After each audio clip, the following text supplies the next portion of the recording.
Namita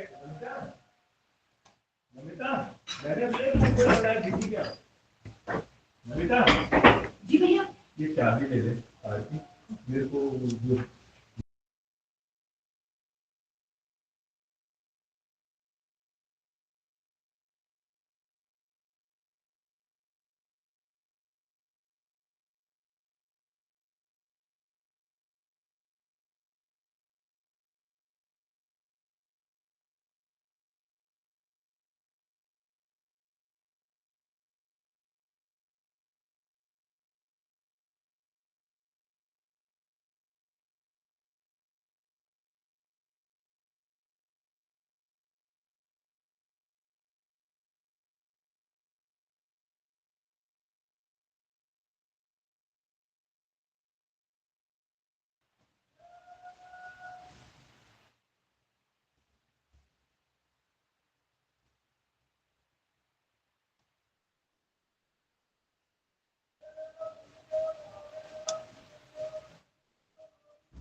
Good evening, everyone.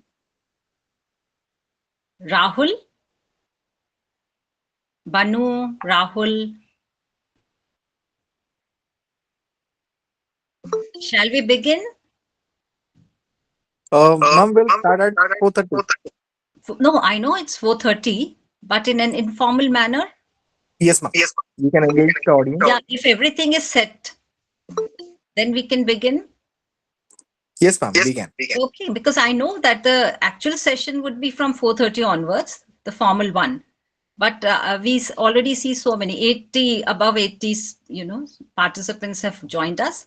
So maybe we can Yes, ma'am. You can. begin in an informal, casual manner.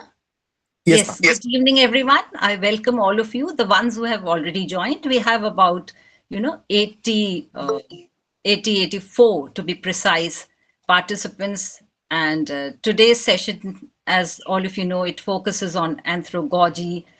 It's a fairly new and novel concept that looks at adulted learning in a way that is quite different to the usual idea of andragogy. This session will explore how adult learners understand and use language use. How adults learn and understand and use language, drawing from the Indian ways of thinking and learning, because it is basically centering on IKS, the Indian knowledge system. This session will explore how adult learners understand and use language, drawing from Indian ways of thinking and learning, as I mentioned earlier. It invites us to see language learning not just as a skill, but as something connected to thinking, values, and lived experience. The discussion will also offer some practical insights for teaching English to adult students in higher education. And we are very fortunate that we have two distinguished, not just one, but two distinguished guest speakers today. Geeta Durai Rajan ma'am and Shri Deepa ma'am, and who are both established in their respective fields, and they are big names and learned scholars. So we are lucky to have them, and I think we'll have a very, very engaging and interesting session because they'll not just throw light on this new concept and new idea, but if the participants have already read the material shared by them, then we'll also have a very, very engaging discussion. So let's see where all.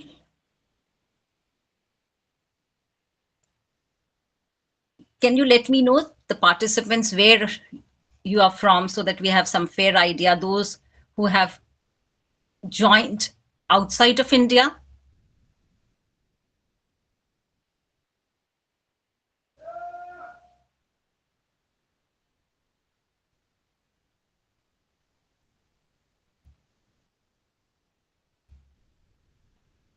You can post your queries, your reactions in the chat. So we look forward to an engaging session and an interactive one. And I hope all of you will, put your observations, your comments. Yes. So we have, participants from Pune. Where else? Can you please share? Where are you from? Someone from, yes, Bid and Orissa and West Bengal, Maharashtra, Chandigarh. Anyone from outside of India? Hyderabad, Andhra Pradesh, Tamil Nadu, Chennai, Tripura. Wow, Kerala, all across India. So ELTAI is a pan-India organization, and we are receiving, the participants have come all over from India.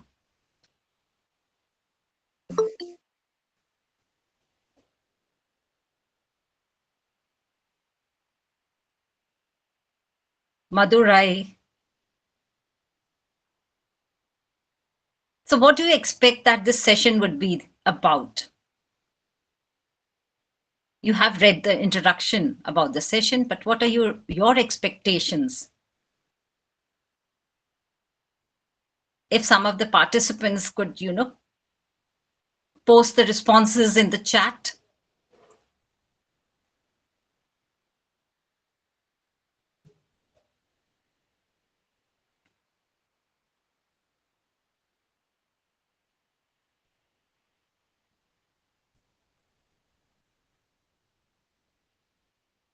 Any idea about the session?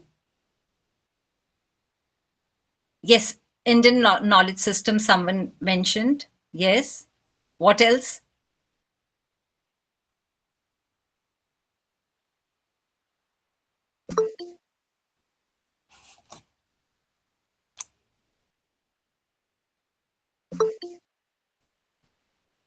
Innovative ways to learn and teach language. Yes. How higher education can transform teaching and learning in the English language teaching setup. What else? Engaging. How can, teachers engage using the IKS format?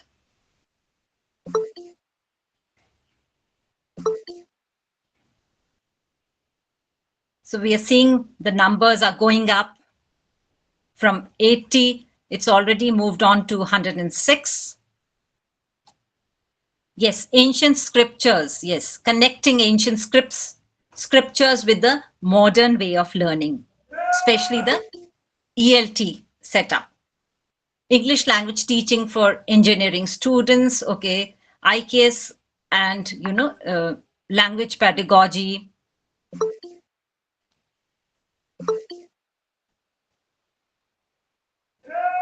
So I request all of you to, keep your questions and your queries ready. And whenever the session will be open for interaction, you will be free to post your reactions, your comments, and your questions, if there are any, to both the esteemed speakers.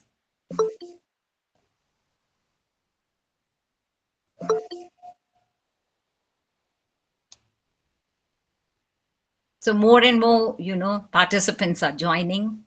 And I'm happy to share that Rahul and Banu informed us that more than 425 participants had registered. Let's see how many really join in. I think all of you are aware that ELTAI is organizing these series of webinars to empower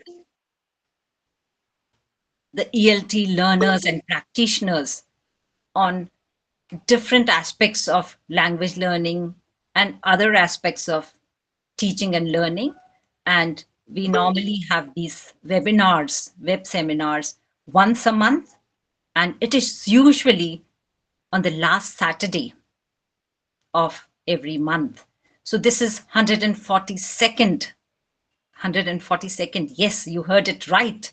142nd webinar, web seminar. And see, we have come a long way, and we've been organizing these seminars on different and varied and diverse themes. And a lot of effort goes into coordinating, putting everything together, coordinating, and getting in touch with the resource person, conceptualizing the different, thinking about the different themes, conceptualizing the seminar, getting in touch with the resource persons, and of course the technical part. And so we know that we have a dedicated team with Kevin, Banu, Rahul, and others who are always on the, always on their run to see that how they can better and make these web series seminars very, very engaging and interesting and meaningful, of course. So they are very useful and meaningful. And the participants, when they join these seminars, when they attend these webinars, they also get the certificates. And all this is done very, very seamlessly and very efficiently. So we have this team who is quite dedicated, and they see to it that the seminars, the webinars are, organized in a very smooth fashion. So we have about 125 participants who have already joined us. And ladies and gentlemen, it's already 4:30. So if I get a green signal from Rahul, then we'll begin, or maybe we'll wait for a couple of more minutes. Rahul, what do you say? Banu, Rahul, Kevin, should we begin or should we wait for some time? What do you say?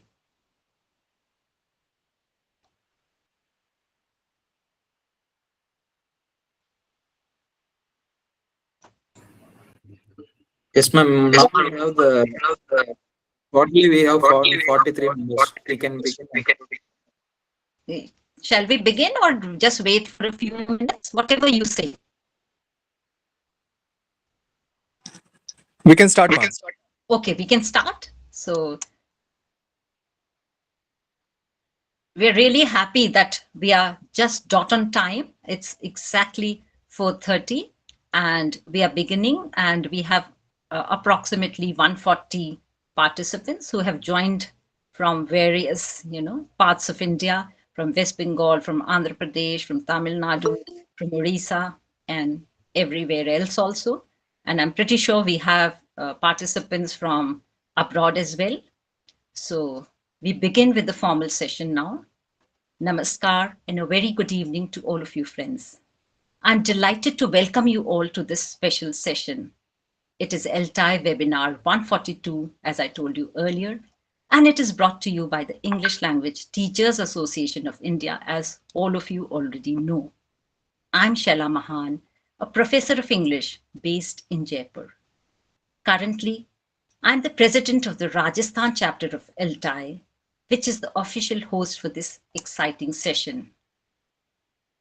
As you all know, the topic of today's session is when IKS meets anthrogogy, rethinking the language education of adult students. I guess this is a theme that resonates deeply with all educators and language learners alike. Before we dive into today's engaging session, let's take a moment to get acquainted with the vibrant world of ELTAI.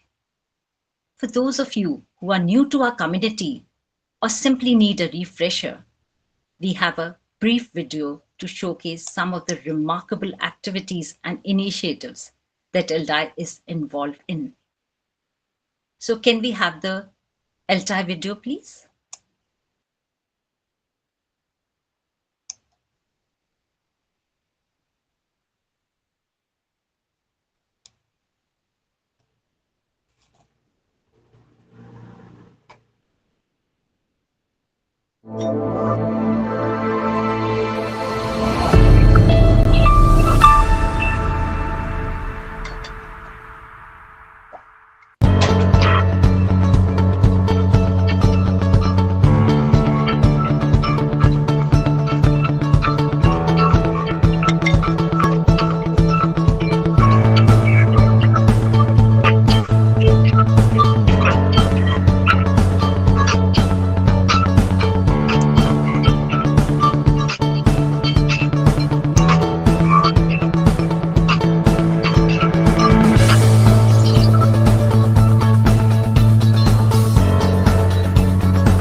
Wow, that was a rather inspiring video. Thank you to the organizing team for showcasing the ELTAI initiatives and activities for us. It has given us a glimpse of ELTAI's commitment to empowering English language educators all across India. And the initiatives and the works taken up by ELTAI is, I think, truly, truly commendable. Before we begin, here are a few important points to ensure that everything runs smoothly. So here are the instructions for all the participants. Please post your questions in the chat box during the webinar. We encourage you to stay with us for the entire session. Certificates will be issued within 10 working days. So 10 working days. So please be patient. Please avoid sending follow-up emails immediately after the webinar to prevent delays. A feedback form will be shared at the end of the webinar. Please fill it out to receive your certificates and ensure that you fill up your details properly. Certificates are available for school, UG and PG students. So all categories, school, UG and PG students will get the certificates. ELTAI members and also foreign nationals will be issued these certificates. And we encourage, PhD scholars to join ELTAI. So we want to strengthen and expand our ELTAI community. Check your inbox. All the participants are requested to check their inbox and spam folders for certificate email. Keep a copy of the confirmation email after submitting the feedback form for verification. We invite non-members to join ELTAI for access to resources, professional development, and a strong peer network. Friends, so here were the instructions, brief instructions. To oversee this discussion and, move ahead with the session, we have a moderator. Let me take this opportunity to introduce our esteemed moderator for today's webinar, Dr. Swati Gokru. Dr. Swati Gokru holds a PhD in English, along with an MA in English and an MA in Industrial Psychology. With over 13 years of experience in teaching English language and literature, she brings a strong interdisciplinary perspective to education, communication, and learner development. She's a certified associate trainer with Dale Carnegie, specializing in communication skills, leadership, and professional effectiveness. Her academic and professional interests lie in English language teaching, modern and blended classrooms, experiential and activity-based learning methodologies, and Indian writing in English. Dr. Gokru is deeply engaged in integrating psychology-driven and experiential techniques to enhance learner engagement and outcomes in higher education. Currently, she serves as the Dean International Relations at Purnima University, Jaipur, where she leads global partnerships, international academic collaborations, faculty and student exchange initiatives, and internalization strategies. I'm happy to share that, as I've already mentioned, Swati is based in Jaipur, and she's an invaluable asset for the Rajasthan ELTAI. She's one of the active members of our team, and we look forward to Swati moderating the session with two distinguished and esteemed scholars. Over to you, Swati. Thank you so much. Thank you so much for the introduction and setting the context.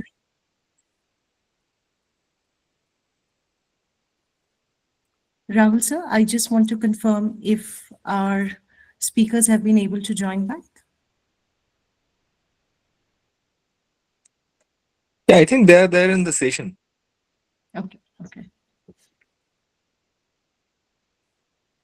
So thank you so much, Shala ma'am, once again for your warm welcome. and a very good evening to all our teachers, researchers, scholars, and learners, and a very warm welcome to this intellectually stimulating webinar today. Today's session, as rightly pointed out by ma'am, is not merely about method or methodology. It's about reseeing the adult learner, recentering language, and reclaiming knowledge traditions that allow learning to be human, reflective, and accountable. The theme, When Indian Knowledge Systems Meet Anthrogogy, invites us to move beyond technique and skill. Instead, ask deep questions. Who is the adult learner? What does learning do to the self? How does language shape not just communication, but consciousness, responsibility, and ethical action? This webinar draws from a technically rigorous and philosophically rich paper that brings together Indian knowledge systems, adult learning theory, language education, and lived experience, making it both timely and deeply relevant to our classrooms, research spaces, and everyday academic lives. I take the privilege and honor of welcoming our eminent speakers for today, Professor Dr. Geeta Durrairajan ma'am and Dr. Srideepa ma'am. It is a privilege to begin by introducing Dr. Geeta Durrairajan ma'am, a name synonymous with principal thinking in English language education, evaluation, and assessment. Dr. Durrairajan ma'am is a former professor of evaluation at the English and Foreign Languages University, Hyderabad, and is globally recognized for reimagining language assessment as a pedagogic and ethical act, rather than a mechanism of control or surveillance. Her pioneering work on open book and open source examinations, long before they became fashionable, has reshaped how assessment can function as learning rather than judgment. She is the sole author of Assessing Learners, a Pedagogic Resource, and editor of Perceptions of Language Pedagogy by N.S. Prabhu, both foundational texts for teachers and evaluators worldwide. What is particularly inspiring is that Dr. Durrairajan's scholarly productivity has intensified recently with recent international work extending into anthrogogy, wash-forward assessment, and human research practices, affirming that intellectual life itself is a lifelong, evolving responsibility. Thank you so much, ma'am, for joining us and being a part of this webinar. Our second speaker, Dr. Srideepa ma'am, is Associate Professor at the Center of English Language Studies, University of Hyderabad, and an internationally visible scholar in adult learning, research writing, and language education. With over 2 decades of academic engagement, Dr. Deepa's work decisively moves beyond pedagogy into anthrogogy, positioning adults not as passive recipients of instruction, but as accountable language users and knowledge producers. Her research spans language potentiality, verbal disposition, Indian research methodology, assessment, and research writing. She is currently co-principal investigator of an institution of eminence funded interdisciplinary project that reclaims indigenous epistemic frameworks for research and scholarship. Students and colleagues alike describe her teaching as intellectually demanding, transformative, and deeply reflective, qualities that are clearly visible in today's highlight and presentation. Together, Dr. Durrairajan ma'am and Dr. Deepa ma'am bring a rare combination of intellectual rigor, ethical seriousness, and experiential insight to this discussion. I warmly welcome our eminent speakers to kindly take over the session. Once again, the audience has been highly waiting for the session to begin. I invite our eminent speakers to kindly commence the session. For the audience, Thank you. I'm so sorry, ma'am. For the audience, you can please post your questions in the chat box. We'll take them after the session. Thank you so much, organizers, and Swati particularly for the introductions of us. And without further delay, because my internet clock says 4:47, so just be a little patient with us if we exceed a couple of minutes, and let us proceed without further delay. While she does that, welcome to everyone. very happy to be doing this program and to say that my first plenary was in 2004 for ELTAI. We've come a long way at Anna University at a conference. Both of us are delighted to be a part of ELTAI. I'm just trying to share the screen. Just give me allow to share screen.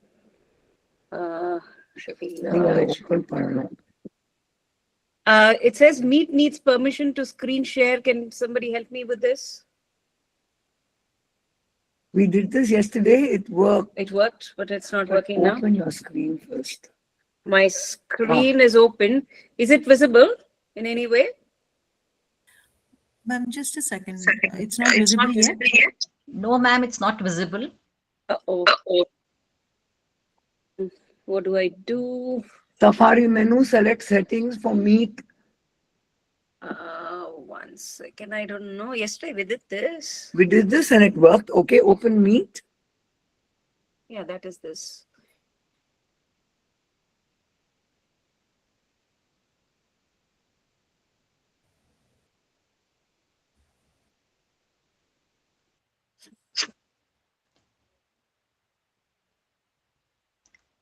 Rahul, Banu, or Kevin, can you just help ma'am? Rahul? Can you hear me, Rahul? Yes, ma'am. Can you just guide them? Ma'am, do you see up arrow on your screen? It must be there at the bottom. It will allow you to share your screen, ma'am.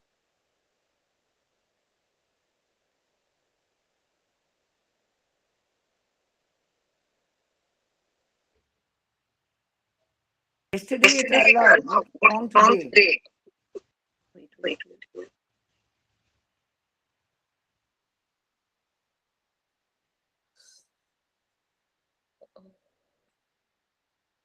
It's not working.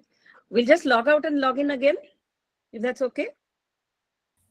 I'm so sorry, but I don't know why this is not. Or else, Yes, ma'am. Just log out and log in. Can somebody else Somebody else share it for us and we will share, okay?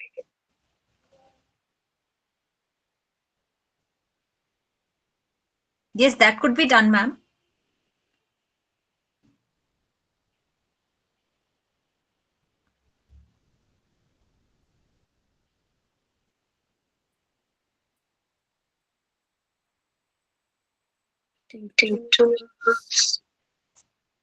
Rahul, if you could manage it from your end, just try.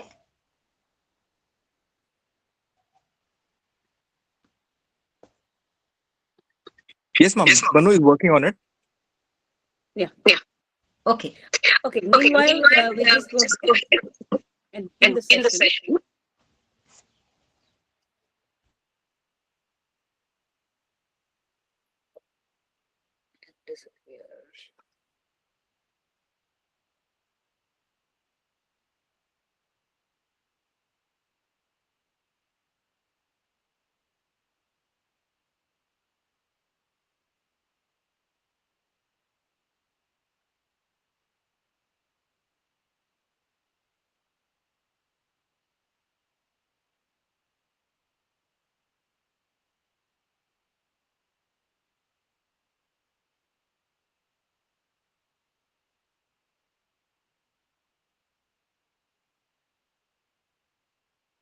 Talking, can you hear us?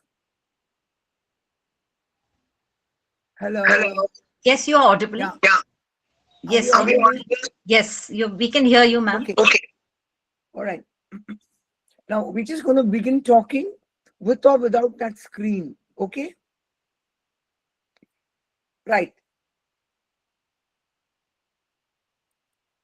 See, there has been, because of NEP 20 and a whole lot of other reasons, there's a lot of attention that's being paid to Indian knowledge systems. Okay. And at the same time, there is very, very little link or integration into the domain of English language teaching. And the plan in this workshop is to try and see how we can make such a link possible. We'd like to pick up, okay, can you tell us whether the screen is visible or not? Not visible. Okay. See, we'd like to pick up 3 different terms and explain why we are using them. Just give me that. Okay, one term is the first term. I want that little screen. You won't find I'll use it here. Hmm.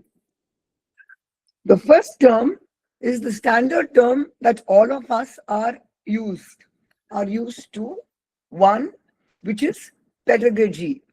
The second term is another term that we've kind of heard of, andragogy. And the third, what we use, which is anthrogogy. Now, why are we making this distinction? And what is the difference? What are the differences? First of all, peda, as we all know, from how it moves to the term pediatrician, peda refers to children. Therefore, pedagogy, according to us, should stop with a discussion about the teaching of children. And adults, when it comes to adult education, we ought to use a different term. The term that has been in use, which is attributed to Malcolm Knowles, is andragogy. But then, andra, the term itself, means male. Point number 1. So it's not inclusive. Point number 2, Knowles used the term with reference to psychiatric counseling and with reference to distance education or the literacy of adults, not used for mainstream education. Therefore, we've used the term anthrogogy, which we've taken from a paper presented by Trott, and we've taken it much further. Anybody who wants to read up on it, we'll give you references. You can take it further. So we are moving forward. Now, when we say adult education, what do we mean? In our definition, an adult is somebody who's in India, more than 18 years old, has the right to vote. Therefore, this implies that they have the right to make decisions about themselves. Now, Dr. Srideepa, can you tell me and tell us, why does this matter? This matters because the kind of interaction that children have with the world and the kind of interaction that is expected out of adults in the world are 2 different paradigms. An adult is legally pronounced as an adult when they attain 18 years of age. And if we treat them as children and in the classroom, we subject them to pedagogy as a logic and as a perspective and treat them with that kind of a backdrop from the mind of the teacher, it creates a lot of problems because adults also have different kinds of expectations from the world and from themselves too. So Right. Therefore, it doesn't matter to find out because adults construct their own identities and most of them figure out their identities throughout their lives. Now, what do you mean when you say identity? Identity, see, there are different levels of identities, and Western philosophers and Western writers look at identity and they discuss and problematize identity in various ways. But most of them fall short of giving a clear picture of what identity is all about and what are the different levels of identity and how they operate. And most importantly, in an anthrogogic context, how can it be problematized and how can it be learned and how can it be taught? This is where the IKS framework will help us. But before we go there, let us understand, is identity linked to our own existence as adults? Because what kind of existence do we have as adults on this planet Earth? See, first of all, I would say that we exist at the physiological level. Right? Is there a term for this in IKS? Maybe you'll have to wait to find out. Okay. And what are the other levels? See, we'll just come to that in a bit. Okay. See, all that we are trying to find out is, you and I as adults, the basic reason for existence for most of us is to, be blissful at the least, perhaps, or we have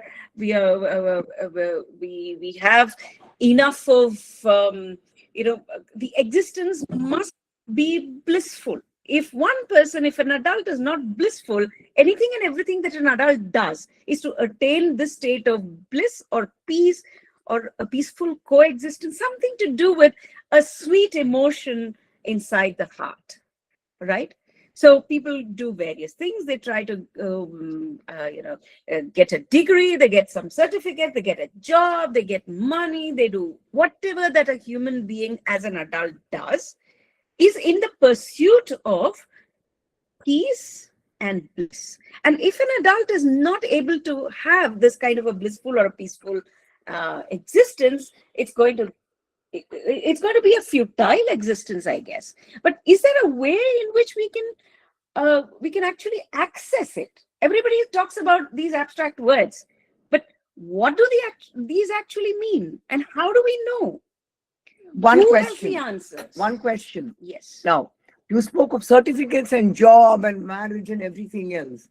What about those who my apologies to anybody in the audience, we're not critiquing anybody here, who either tries to use liquor, use drugs, We just smoke, come to that what in a you minute. call substance abuse. Yes. Isn't that one kind of bliss? It is.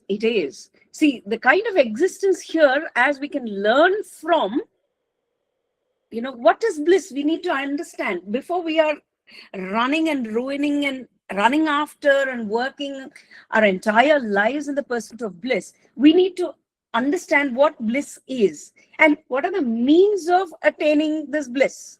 Very many times, like you rightly pointed out, there are people who just say maybe a drink or something like that, some substance addiction will be blissful for me.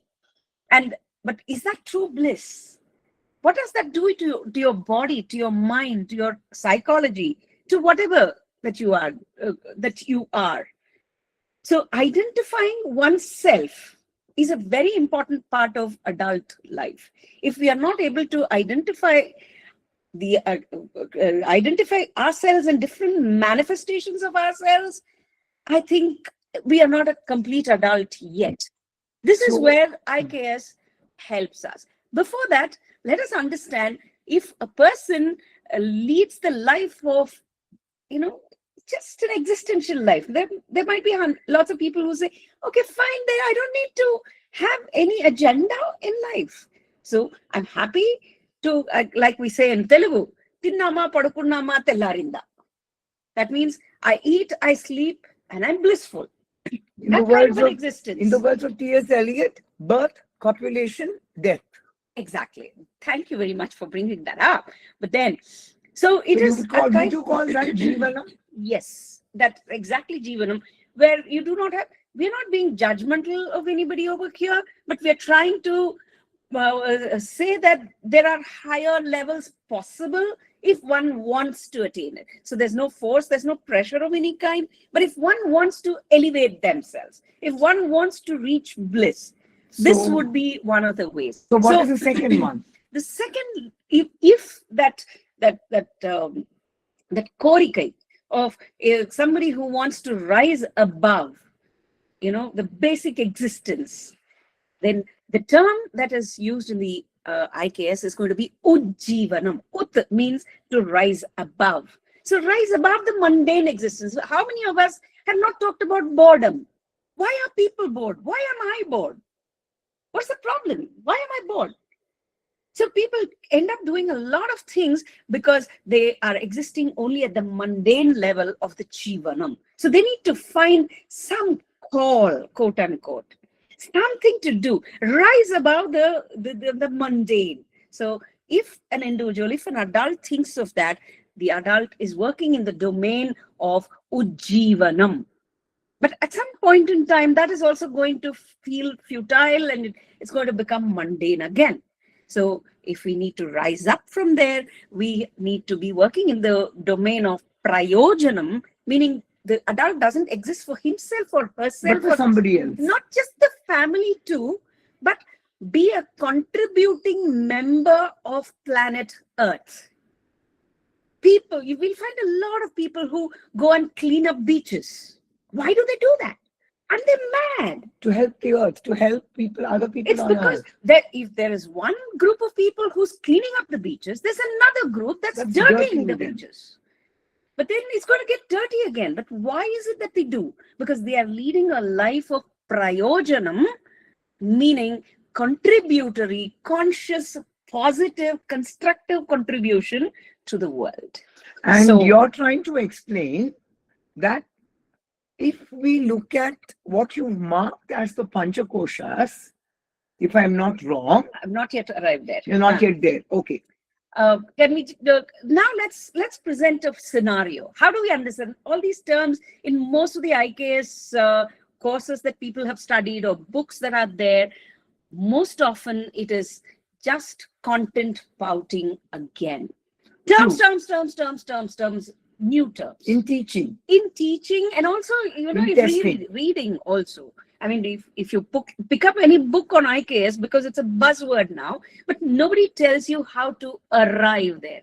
So is it a teachable thing? How do I apply these concepts to my own life and to the life of my students? If the teacher is not able to, or the researcher is not able to apply these terminologies, these perspectives to their own lives, it's going to get very difficult to take it to the classroom or to the audience or to the readers of their research theses.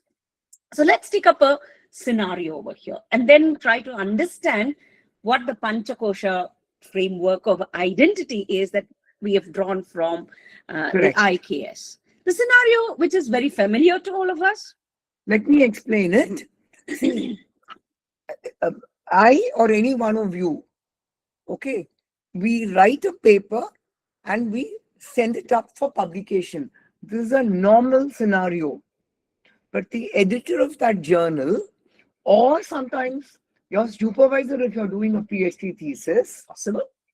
All the okay, time. just rejects it and says negative comments like, this is not worth publishing in our journal. The supervisor will throw it at you and say, What have you written? what have Is you this the written? way You you don't know write? how to write. This is rubbish. So, Many of us have encountered this correct. in our lives. So let's look at this kind of a scenario. Now, adult life is full of such scenarios. Yes. I mean, if we are hoping for some, paradise to open up for us, it ain't It's not going to happening. happen. It ain't happening. Therefore, An adult always negotiates stress, thrives in the environment of stress. Tell me one person who's not stressed. Aren't you stressed? Aren't I stressed? for something or the other, Other. sometime or the other. So if this, and there are going to be multiple versions of all of this. And very often, if it's too much of this kind of a stress, it's going to shake me up and start making me questioning myself. Who am I? Am I such a bad person? Am I not capable of anything? Or if somebody gloats and somebody praises unnecessarily, we might also see, have bloated version of ourselves, which is not the true version. See, we can So, get but depressed. for today's talk, we're going to look at if this kind of a stress attacks me, what happens? At what level? At what level? According to the IKS system, we have the identity is 5 different layers or 5 different sheets. Okay. So the Westerners usually talk about the physical or the food sheets. Can we just have this Can we run see up a all little bit? 5, Rahul? Whoever is projecting? Rahul, you're projecting, right? Yeah, thank you. Just keep all Yeah, five. yeah, Yeah, just keep wait, it there. just Keep wait, it there. just wait. So we identify ourselves as the physical body. The first minute somebody says, you are no good, we immediately say, oh my God, I don't exist in this person's. You So know, you get angry, you get cringe. upset, you cry, you're miserable, you're depressed. And your existence with the physical Physically, body. you become like this. So if we are operating and see the sheets, meaning there are different layers. So this is where it first attacks. The first identity attack is going to be on the physical body. Oh my God, what is going to happen? I don't exist anymore. If my paper is rejected, or I lost my job right now, so I'm not going to have food to eat. I'm not going to be able to pay my EMIs. I'm going to become a person who is a laughing stock. So what do I do? So that is level 1. That is level 1. It's like it's your supervisor tells you can't write. Standard response. I wanted the earth to open up and I wanted to disappear inside. Perfectly. It's called the ostriches hiding the head. I just want to do this. Right? So physically, that is called the Annamaya Kosha, or the outermost sheath, which is visible to the entire world along with yourself. You go and look at the mirror and you will know that your eyes have become in a different way. Your face is sad and your friends will be able to identify, so on and so forth. But that doesn't mean there are people who are smiling all the time. They do not go through all of this, because those kinds of people have probably attained, or they have moved into the inner sheaths. Now, what is the inner sheath? The Pranamaya Kosha, or the second level, or the second sheath, where the minute a person is stressed, if that person observes the breath, it's going to get faster. Absolutely. And the tal mail of the breath is going to be affected. Yes. That is why in the yogic sciences, people always taught you to observe your breath, take deep breaths. And if there's an interview, you're completely stressed, I'm sure many of you would have identified this as a sign of panic attack. Absolutely. Where your hands and feet go cold. All right. It doesn't mean that many people, there are some people who do not get it at all. Everybody gets it. This is where it gets more interesting. So if we move further, move beyond the physicality of us, move beyond the prana, Annamaya Kosha and Pranamaya Kosha, move more deeper, beyond in the sense outside as well as inside. Manomaya the Manomaya Kosha, which is the psychological sheath. So there's going to be a dialogue box that is going to open up in our heads, where we say, okay, you did this, you did this, you did everything right. Okay, fine. The paper got rejected. There's going to be a dialogue box. And that is going to create your psychological identity. And at this stage, or at this level, if we are not able to look at our identity and work with it, it is going to turn it into a psychological disaster. Because very often people talk about overthinking. This is a simple problem. The same problem is a simple problem for some people, but the same problem is a mountain for another person. Why? It is because of how the psychological sheath identifies you and what you do with this kind of an identity. So people are branded. People, people are, identified as being a bipolar, being under depression.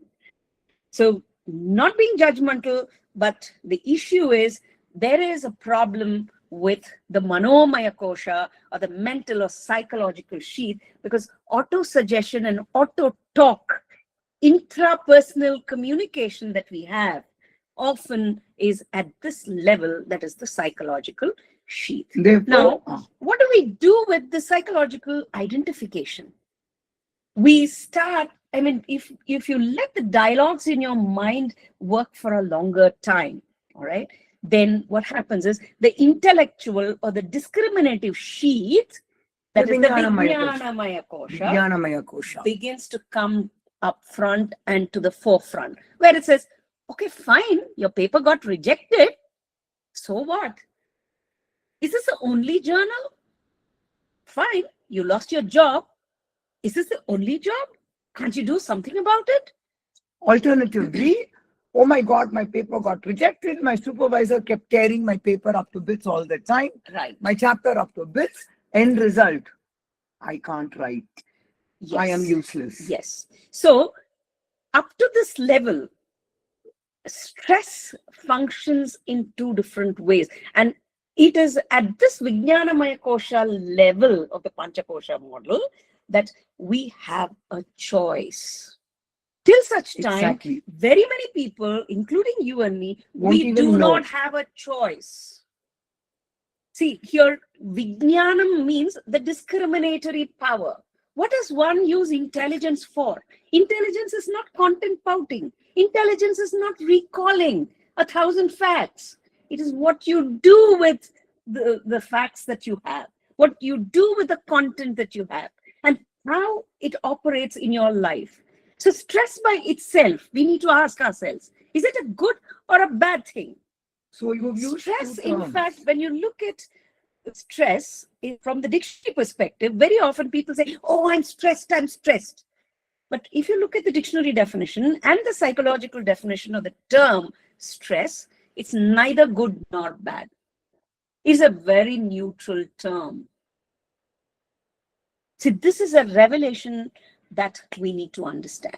Everybody is stressed. So adrenaline rush is also because Yes. of stress. Because adrenaline rush is very important. If that is not there, you won't be able to escape situations that threaten you.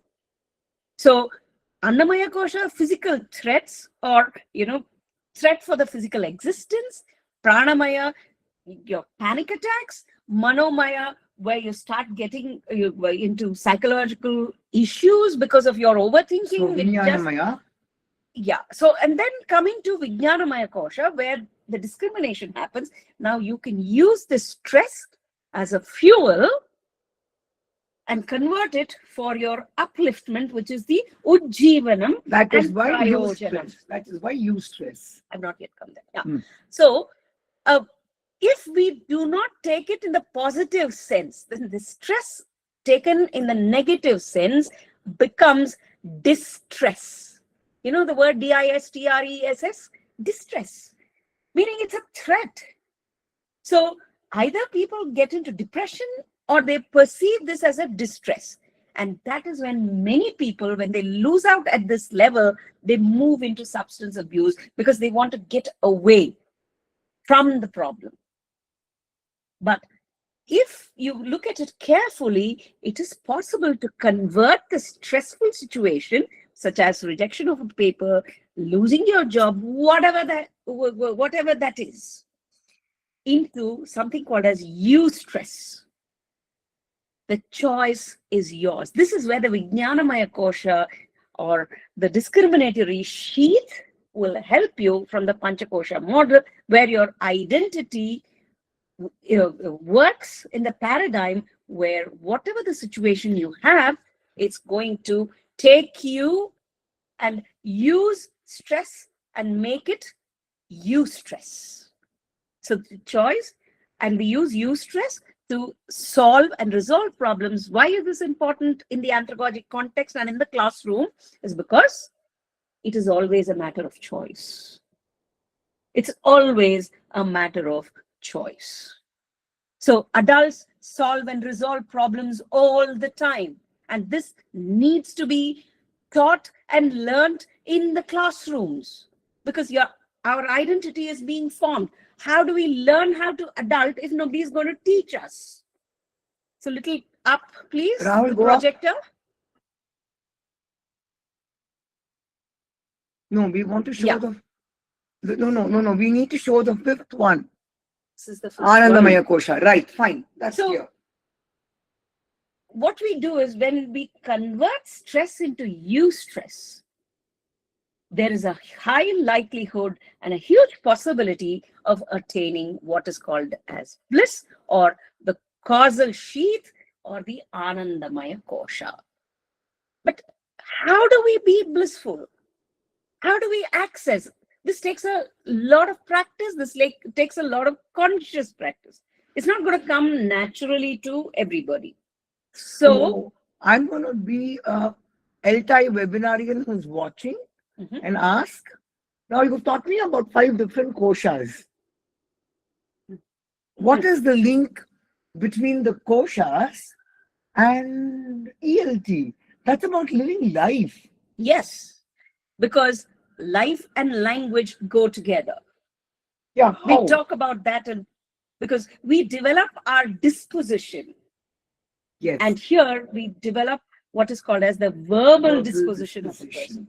Because it's not just about intrapersonal communication, it's not just about commas and full stops, it's not just about this word or that word, So vocabulary, register, so on and so forth. maybe it's about learning to be polite all the time. But that you go and read up the literature, you will find that being polite and all those books that talk about that stay in the libraries untouched in the classroom. I agree. The Grice's principle, if that is what you're trying to. None if of that is them the word. really apply in the classroom. And So they're are not you going to applied. give us an alternative? Probably, just wait and watch. Okay. So how do I be blissful? Because the physical and the mental sheath, all these exist within us all the time and create our identities. And we have just given an example of the Panchakosha model for 1 or 2 issues that have happened in our lives as a routine matter as adults. But how does one continue to be blissful? Is there a possibility? Okay, my paper did not get published, so I feel threatened at the first level of the kosha, right? And then I go deeper, and yes, I might have a panic attack. I might be breathing in a different way, and that might alter my physicality. All that is fine. And then psychologically, I also overthink. And then comes the discriminatory power. So what? Fine. The editors have given me some comments. Can I use them as constructively as possible and probably work on those comments and send it back to the same publisher or maybe a different publisher? So what was stress becomes a eustress. So the intrapersonal communication matters. And if we send it to another person, we do our best. If our best is not good enough, we have at least done our best. So there's no question of any kind of regret in this kind of an identity in an adult's life. So a regret-free life is what will help people to continue to be blissful. And how does one do that? There's a very important way, which is not found in the Western researches, by the way. That is something called as a non-hypocritical existence. Means Trikarana Shuddhi. This is an IKS term. What does this mean? It means that the thought, the word, and the deed that we do should stay in the same line. And the non-hypocritical existence will ensure that we have done our best. And if the best is not good enough, perfectly fine. Let me come in here and explain why we say not in the Western world before we go further. Yes. 1, if we look at thought, yes, you've got Vygotsky, thought and language, you've got inner speech, you've got a whole lot of arguments. At best, they move to how can and how are these thoughts reflected in word, Exactly. inner speech, social speech, so on.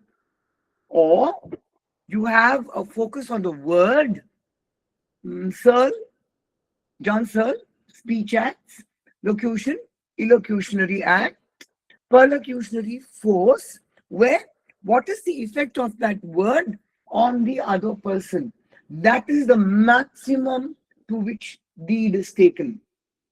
Or you have a term that's called verbal hygiene. Yeah, verbal hygiene is what? But then we are Focusing only on the word. Yes. Only on the syntax, only the grammar, so on and so forth. No, There's a and whole book on verbal hygiene. there is a verbal, Deborah Cameron. What is verbal hygiene also talks about how all of us as authors, we decide to use a certain way of bibliography references. That's right. We write according to the style of that journal. We use certain other stipulations, but that's all that is there. But here we need to understand that the word your former question, how does this matter to an ELT student or an ELT teacher or an ELT classroom or Exactly. any kind of a language classroom? What does one do with the word?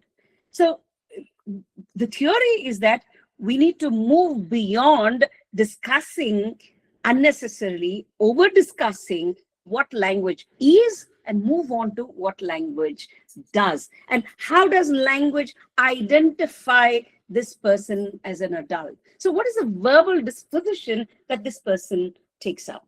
We would definitely know about people who are angry all the time, people who are smiling all the time, people who do not use curse words, people who are, mridhubashi.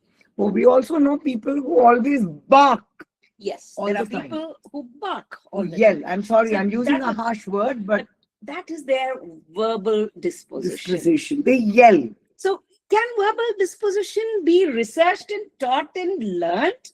Or is it just a kind of, a group of words or a group of terms that we internalize as content and with no application? Wait, So let's look at what is it that we do in language classes for 2 minutes. Rahul, will you go higher? Rahul, Yes. there you are. So the words of adults are Stop. yeah. No, not stop to you. Stop to Rahul. My phones. Yeah. Right. Yeah, Now- let's little down. Yeah. Moving from what language is to what language can do or does. What the is what power- language is? What language is language as a system. Phonetics, morphology, syntax. We've listed it. We don't want to go into So the focuses of maybe those. the article will help them. That will is- help. We are not going to go there. We'd rather talk about not language as a system, not language as discourse, not even genre-based teaching. All of that is system-oriented.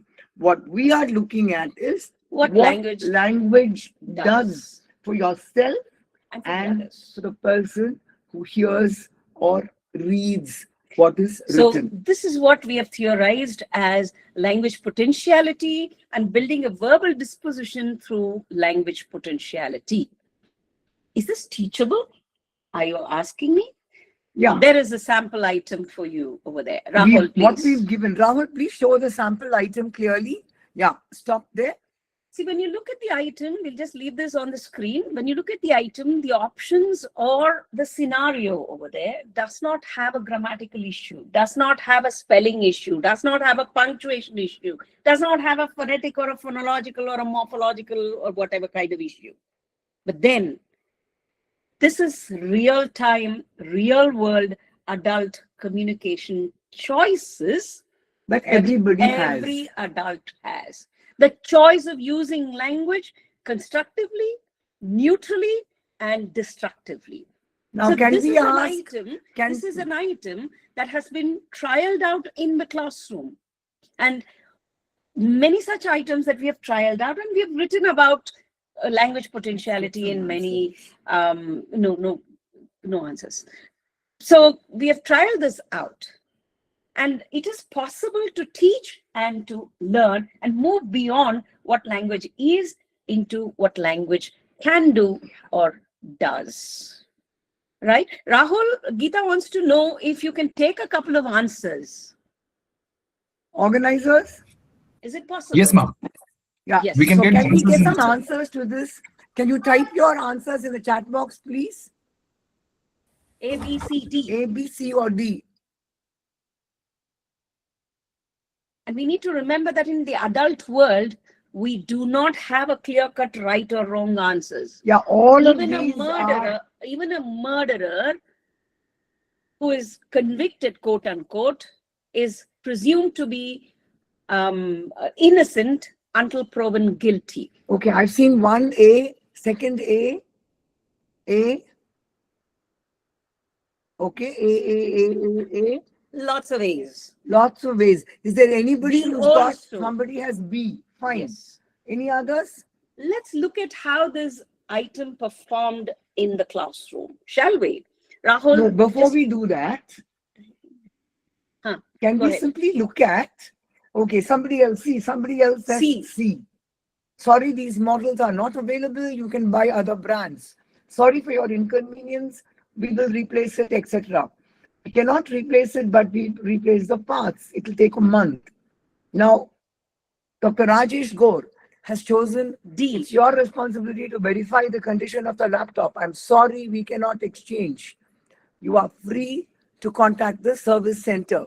Now, the question is, what kind of response might make you recommend this shop to your friends? That is the catch. That is the catch here.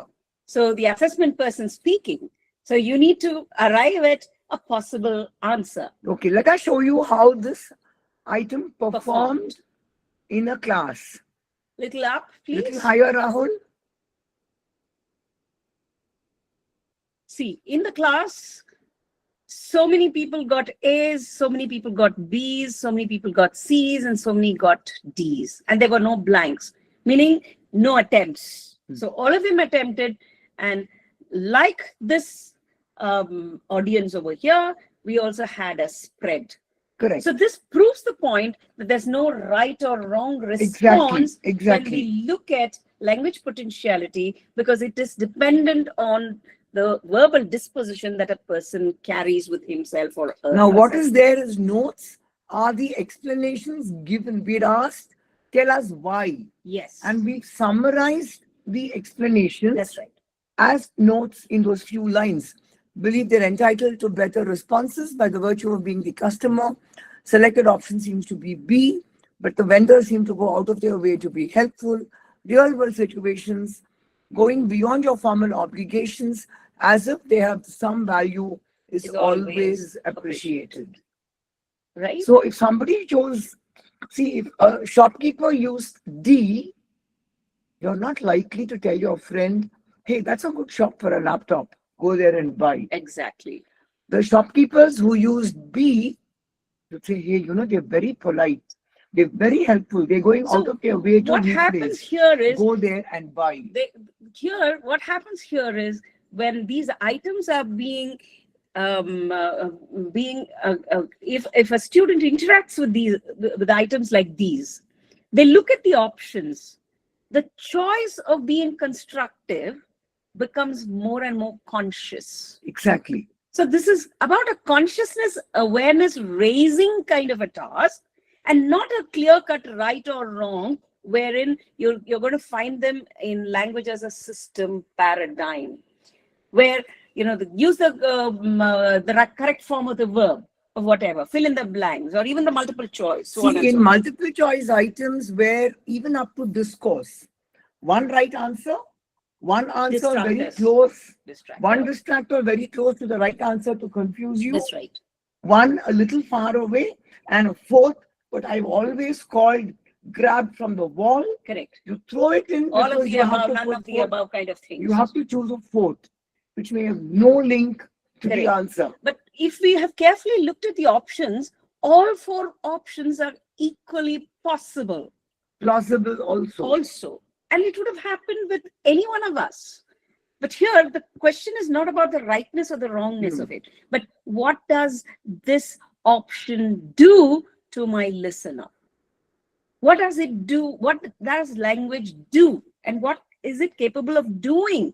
So it becomes a conscious usage of word, or in another term is developing speech austerity. And this comes directly from IKS and no other, mostly, let me hedge it, most other philosophies other than Bharat, we do not find an allusion or even a reference or even a faint reference to speech austerity. No, we don't. Not in the IELTS, not in any of the exams. So we can talk from our own culture and be proud of how speech austerity is ingrained into all of us. A little above, Rahul, please. Pull it up. Rahul, So a little bit, now, little less. wait. Little Now, down. I have two questions No, little for you. down, one or two. Always. I have two questions for you. So is this teachable?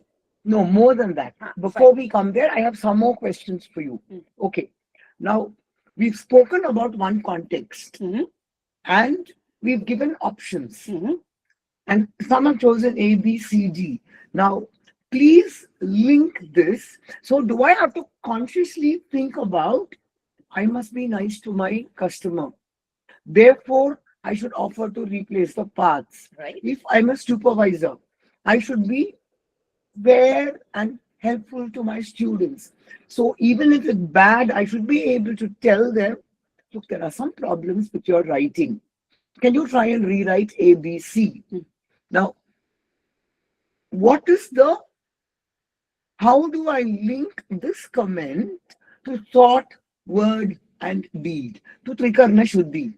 To Trikarna Shuddhi, because what the kind of thoughts that we have is what gets translated into words.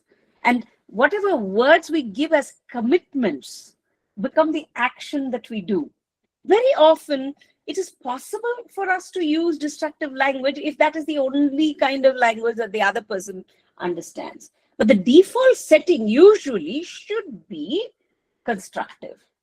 You don't begin with destroying somebody's day and destroying somebody's time by barking at them. You yourself use the word bark. There are people who have a barking kind of a verbal disposition. With anything that you go to them, they're going to say, they're just going to do a bow wow. This won't work. So this won't work. Now, again, another link before we come to this, which is, okay, I want to be blissful.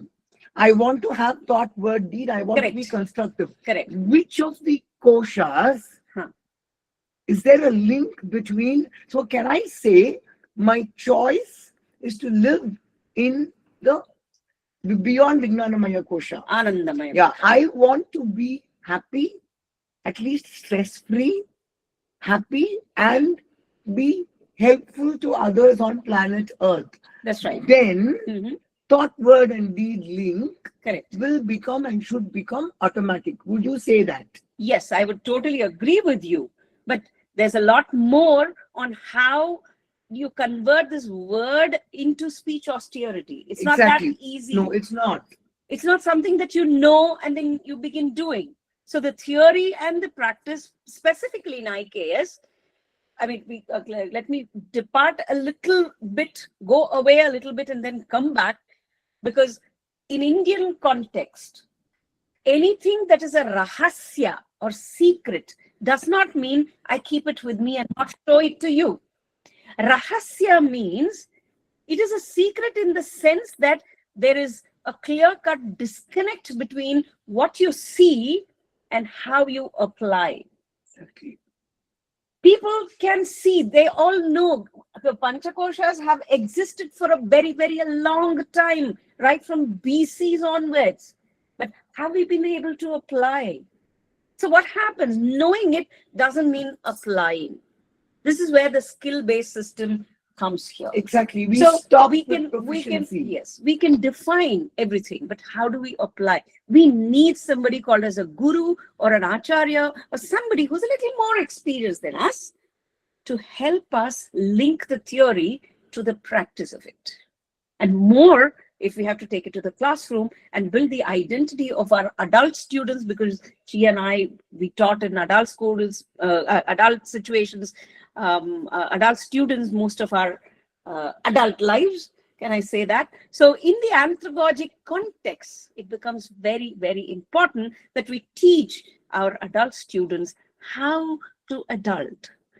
And the word that we talk about and take it into ELT classrooms or any language classrooms, any language education systems, unless we know what word does, how long are we going to spend our time on what language is, on phonetics, phonology, morphology, etc. So building a verbal disposition, the link to the article will be shared with all of you. You can go and read. All right, building a verbal disposition becomes paramount so that you can create an identity using the Panchakosha model and stay with the blissful kosha or the Anandamaya kosha for more time of your adult life on planet Earth, while leading an unhypocritical life through the practice of Trikarana Shuddhi, Even there are many occasions where we need to tell somebody that this ain't working. That person is going to perceive this as a destructive response, but that is not the case. The case is that even if we have to make this choice of, destructive response, we know it is for the betterment of the other person. And we can put it and package it in such a way that it is not too stressful to the listener. So with that, we come to the end of the presentation. And this is a tiny excerpt of a student. I think the student is also present in the audience. And with this person's permission, we have projected some of what he or she has experienced in a classroom where these things were explicitly discussed. This in was a a course. class, this was a course that Dr. Shrideepa taught on IKS and language use. And one of the big chunks of the course was on language potentiality or verbal disposition. This is Panchakosha and the use of language. This is what one student had to say. We are not going to read it out. Please read for yourselves. And after that, are we open to questions? We hand the session over to the organizers who decide what to do. From both of us, thank you very much. Namaskaram. And what we submit is to all the gurus who taught us. So we owe it to them. Thank you very much. In IKS system, staying with it, Srimate Ramanujaya Namaha. Asmat Gurubhyo Namaha. Asmat Gurubhyo Namaha. While I might take a little time to repeat that slok, but thank you with joined hands. Thank you for that insightful session. I would like to inform the audience that they can raise their questions in the chat box. We can pick up a few questions. If they have any questions, they can please raise them in the chat box so we can pick it up from there. So thank you so much, Geeta ma'am and Shrideepa ma'am. It has been, I was just wondering why I was the moderator today. I should have just been the audience and just glared at the screen and listening to the wonderful insight that you have shared. But today I'm on a duty. I'm fulfilling a responsibility. I would like to. So before I summarize, I think we can take up a few questions.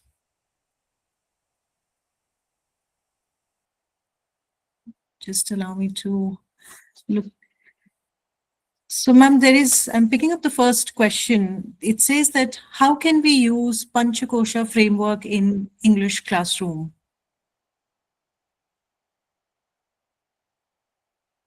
Over to you, ma'am. If we are talking of, there are two different English classrooms we are talking about. One is the proficiency classrooms, and the other is a content course that is language education. So which one? So I'm going to take both and answer. Because if it's a proficiency course, what I usually do is I begin reminding my students that they are adults and what the society expects out of them and why they are there in the university. So I walk them through, not explicitly using the jargon of the IKS. They may run away from me, I do not know, but the translated version of those words. For example, do you find that your bodily existence is threatened, or what happens to your breathing? Can you look at how panic attacks you, or are you panicking, and so on and so forth. So I give them these tools or as a framework for themselves to identify at what level they are operating when different kinds of issues hit them like a ton of bricks. Because most of these students are new adults, and I would say that a person who has just celebrated his or her 17th birthday on the 18th birthday, the first day, expecting somebody to become an adult overnight is not going to happen. They're going to come and sit in my class. So I spend a couple of minutes or a couple of classes, depending on how my classroom is populated. I spend some time trying to tell them, trying to make them identify why they are adults and how they are adults and when they become adults and what are the expectations. So that is in a proficiency course. And then I take them through the language potentiality paradigm as well. And in the age of 2026, let us understand, if we are still focusing on what language is, if we are focusing on something like spelling, what is generative AI here for? We cannot ignore. So you and I, as teachers and students and researchers, we need to find something to do with ourselves. Otherwise, we're going to be left out in the job market. We'll be redundant. So we need to hold on to our human selves. So if it's a content course, there also, because there have been issues of late submissions and late arrivals in the classroom. So I used this kind of a model to help them. Why is it? I mean, an anecdote which I want to share. Usually, I think this is a problem that most of us face. Students arrive as late as 1 hour late to the classroom. If the class begins at 9, students arrive at 10. So when we ask them, they say, oh, ma'am, we overslept. Oh, ma'am, this happened, that happened. So I asked them, supposing it was your own wedding day or the wedding of your brother or sister, would you arrive late? Or supposing you were to take a Vande Bharat train, would you arrive this late? What would happen to you? So then they understand. So I asked them selectively, why is it that you down adult and up adult yourselves? Aren't you contradicting yourself over here? So when we bring in this kind of, an awareness raising in our classrooms, they kind of understand and they kind of settle down. I hope that answers the question. The next question, please. Yes, ma'am. So I'm just taking up, thank you so much for that response. I'm taking up the next question. They say that you've used the term verbal hygiene. Please suggest how we can make students not use such words as it has become their routine these days. Not very words, clear. not words. Not use verbal hygiene, or use No, if they verbal- want, no, if you have used the term verbal hygiene, so the audience wants to know how we can make students not to use inappropriate words. Not to use inappropriate words. That is, we need to lead by example. So if we as teachers, we become, the earlier term of teacher being the role model, we become the role model adult ourselves. Because a teacher who ain't fixed cannot fix the other person, because they're going to see through us the hypocrisy. Because I'm petrified of the next generations coming and occupying our classrooms. I mean, Gen Zs and their words, and I'm hearing all kinds of things. I do not know whether I will be equipped. But the best and the time-tested way is that if the teacher wants the students to come to class on time, the first thing that the teacher has to do is the teacher has to be there in the class on time. The teacher cannot lead a hypocritical existence and say, all of you be here at 9. Well, I can walk in at 9:30 or 10. So lead by example. One quick correction here. We are not talking only of verbal hygiene, but a verbal disposition. And to give you one small example of how to lead by example, we've got this paper on feedback as wash forward feedback, empowering materials, in which a whole lot of our PhD students, we asked them what effect our feedback had on their lives. Most of them said, ma'am, thanks to you, I give constructive feedback. I'm using what you taught me in my own classrooms. That's right. And I'm taking students forward as mentors. That is how you lead by example. If I bark at a student, they'll bark at their students. Probably. Yeah.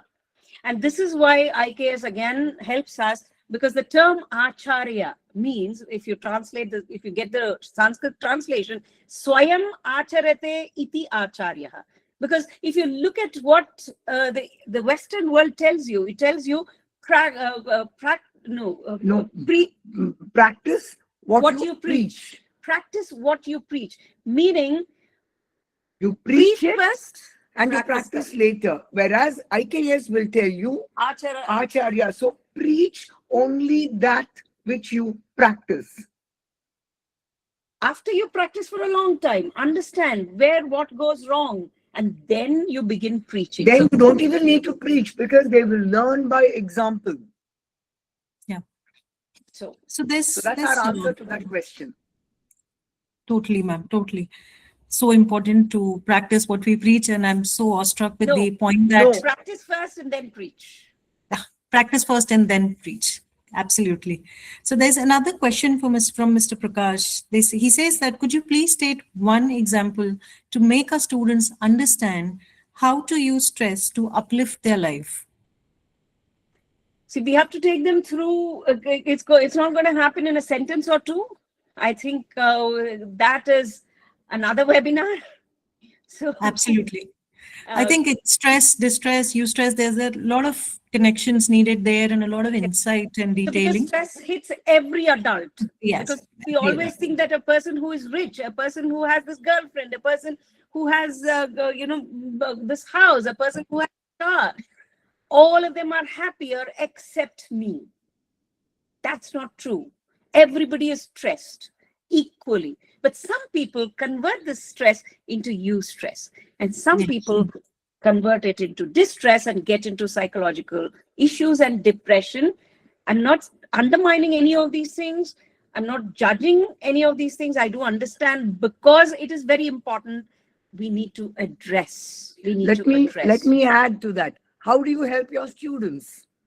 By counseling and telling them not to let it affect you and helping them to move away from that problematic situation and look at themselves. Not only that, no, that doesn't happen. In my mind, in my opinion, we need to let an adult think like an adult, because most of the adults, they are hoping for problem-free, stress-free environments all the time. It won't happen. What I do with my students is I hit them with the fact that if you're expecting a stress-free life, that ain't happening on planet Earth.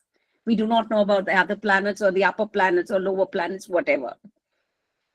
There cannot be a stress-free existence unless you work and make it into a stress-free existence. So that is what I would do. And I may not counsel them, because I leave that to the psychologist and the psychiatrist, because I'm not qualified to counsel them. Correct. Go ahead. Next one, please. So probably this could be the last question then, considering the positive time that we have. From Yasir Hussain, does a flexible mind in class increase or decrease the hierarchy between teacher and student? I couldn't hear that. Could you please? I'll come again, ma'am. Does a flexible mind in class increase or decrease the hierarchy between teacher and student? Yes. What does it? It should. Flexible mind will. It will decrease. It will decrease the hierarchy. A flexible mind. Flexible mind more with the teacher rather than the student, I would say. Yes. Because if the student is flexible, the student can be taken for a ride. But it has to be an equal partnership, and that is why anthrogogy matters for us, where teacher and students together, without this hierarchy at all, we pull in our strengths together in the classroom and in a non-judgmental way, and we pull in our strengths and work together towards knowledge co-creation. Exactly. This is exactly the opposite of a pedagogic classroom, where the teacher dictates or talks down to the students as though they were children, as though they do not know anything, as though they don't matter. There are many classrooms where the students feel, well, I don't matter. I don't matter. And I'm here, oh God, why am I here in the classroom? I don't matter. But in an anthrogogic perspective, if the teacher has kind of a perspective and creates that kind of an environment where the pedagogicity is left to the school classroom and to the children, where there's mutual respect, and the only reason the teacher is a teacher up on the days or, at the blackboard or green board or whiteboard or whatever board, is because she was born a few years ahead of and has more experience. And has more experience. Because knowledge custodianship is out in 2026. We have these mobile phones with us. You can ask it anything. It's going to give us answers. So teachers are not knowledge custodians anymore. Then what is it that we have to offer to the world and to the classroom? It is ourselves and our experiences. So we need to wake up to this reality and address and bring in anthropogicity into the classrooms. Absolutely, ma'am. So if you permit, can I take one last question, or probably? Absolutely. We have all the time in the world. Thank you. Thank you so much, ma'am. So I think I'm just, for the audience, this is the last question that I'll be able to pick up. I understand that there are a lot of questions, but I'm sure ma'am has shared their details. We can definitely have a dialogue later. They have shared their details as well. If there are more queries, individually it can be done as well. So the last question that I'm going to take up is, Trikarna Shuddhi comes from overcoming hypocritical thinking. So can we introduce more stories on honesty, casteless, classless society? Please shed light on this. That is absolutely possible, but sharing stories alone will not, it's just going to be a story. They listen to it and forget. But we should not convert and use this as content, content capital, but rather convert it into a skill capital. So any number of stories, welcome, but it should not stop there. It should take us beyond. This is where the Panchakosha model also helps us. So what is it that divides us as human beings? I mean, if you look at the body, one person is black, one person is brown, one person is yellow, one person is tall, one person is short. That we are identifying the others and ourselves. At this level, we are working only at the Annamaya Kosha, what is visible. So a person has gray hair, a person has blue hair, a person has black hair. So what is visible? So in order to take ourselves and the interactions into deeper levels of identification, it becomes paramount. So we need to look at, it doesn't matter if I'm fat, short, black, blue, whatever I am. But what is the kind of disposition that I have? What is the value of this person in your life? If I am a blissful person, only a blissful person, only a happy person can give happiness to the others. What we have is what we can give. If we do not have happiness within ourselves, how can we give it? We cannot. So therefore, it's important that each one of us goes deeper into our existence, creates our identity, and then only will these differences disappear, because inside all of us are the same. Even outside we are the same, but then the visibility we do have, somebody has black skin, somebody is fat, somebody is not, all that is fine, but we need to go deeper than that. So therefore, yes, welcome, but that's not enough. That is another webinar. Absolutely. I'm sure this has but still triggered a larger discussion, I'm sure, today's topic. So with this, we come towards the closure of the informative webinar that we had. And what the speakers have offered us today is not a set of answers, but a framework for adult existence through language. At the heart of the presentation lies a powerful shift from asking what is language to asking what language can do. By drawing on Indian knowledge systems, particularly the Panchakosha framework, the speakers reframed adult learning as a layered, integrated process. Annamaya, the physical and material conditions of learning. Pranamaya, vitality, energy, and emotional regulation. Manomaya, the psychological and affective self. Vijanamaya, discriminative intelligence and choice-making. Anandamaya, the possibility of bliss, balance, and ethical coherence. A particularly striking insight was the distinction between distress and eustress, and how adult learners choose to respond to challenges, whether rejection, feedback, or failure. The presentation reminds us that adults solve and resolve problems, and that learning is inseparable from responsibility and agency. The discussion on Trikarna Shuddhi, alignment of thought, word, and deed, repositions language as moral action. Words spoken by adults are not casual utterances. They are commitments, promises, and indicators of integrity. The sample case of the customer interaction beautifully illustrated language potentiality, how responses that go beyond obligation, knowledge, human value, shape trust, ethics, and social relationships. This raises a critical pedagogic question posed by the speakers. Is such responsiveness teachable? The implicit answer seems to be yes, but only when education moves beyond technique to self-awareness, reflection, and ethical grounding. With this, we come towards the closure of the webinar, and I express my heartfelt gratitude to our eminent speakers today, our wonderful host, Dr. Shaila Mahan ma'am, the ELTAI organizing team, Rahul sir, Banu sir, everyone, and the engaging audience for your wonderful responses, for raising hands, for the thumbs up that you've showed, and for the wonderful comments. Ma'am, while I was listening, I was also going through the moment there was a moment of truth. There were raised hands, there were claps, there was so much where I think teachers could resonate with. So thank you so much for all the lovely insight, the informative insight. I'm sure whatever you've mentioned, we all as teachers and the ones who are looking forward to become teachers would definitely try to bring that into practice. And one small correction, Swati, it is not critical pedagogy. Should we be using critical anthrogogy? Yes, certainly. So I correct myself here itself. So it's critical andragogy. And we just need to send the verbal disposition article link. And if people want to contact us, we have left our contact details in the chat box, or you can organize us, come down and, help you with that. Over to you again. And thank you to everybody.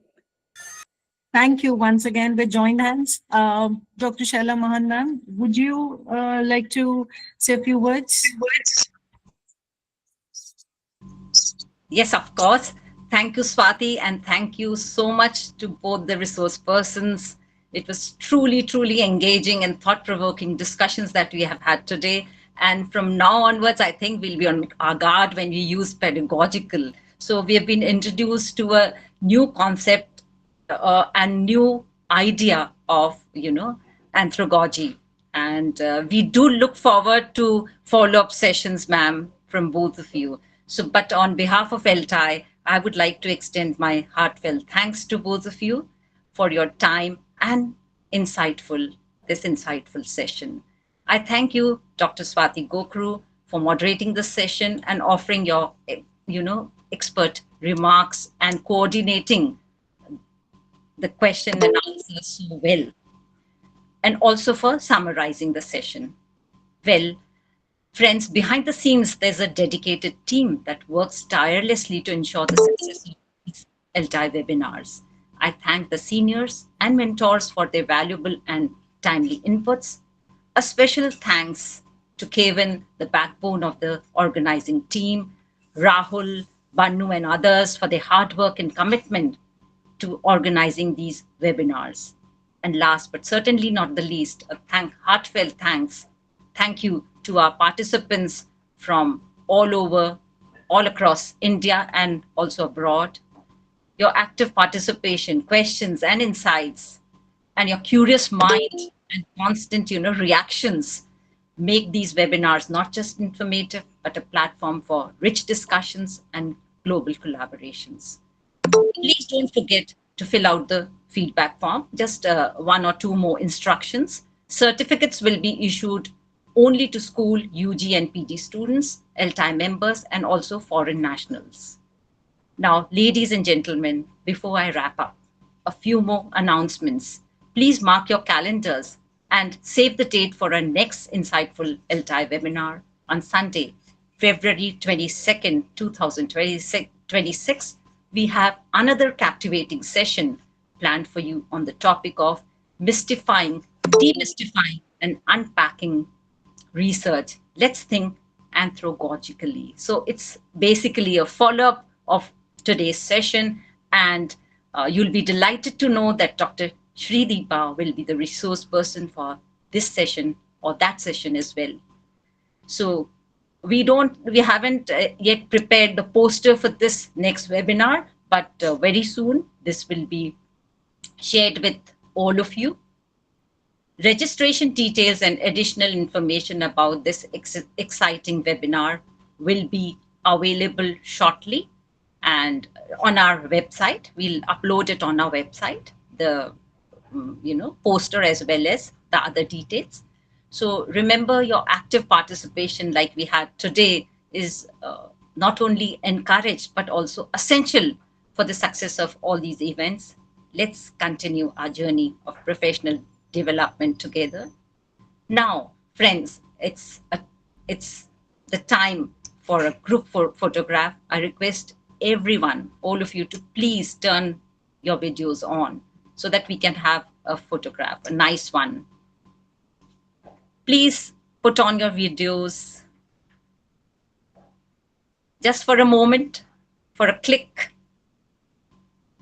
Ratna, Dhaneshwar, and all the Muhil and others who all are with us, still with us, please put on your videos.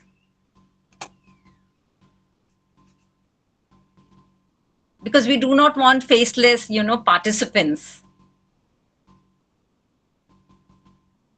So Rahul, can we have the pic now? Yes, ma'am. Yes, let them get ready. Okay.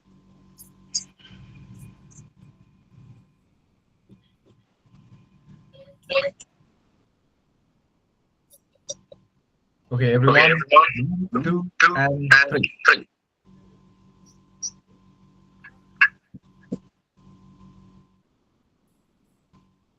We'll take one more. Yes, one more.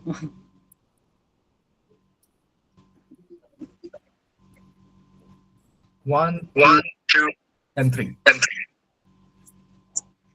Okay, with this, we take your leave and thank you once again to both the guest speakers and Swati.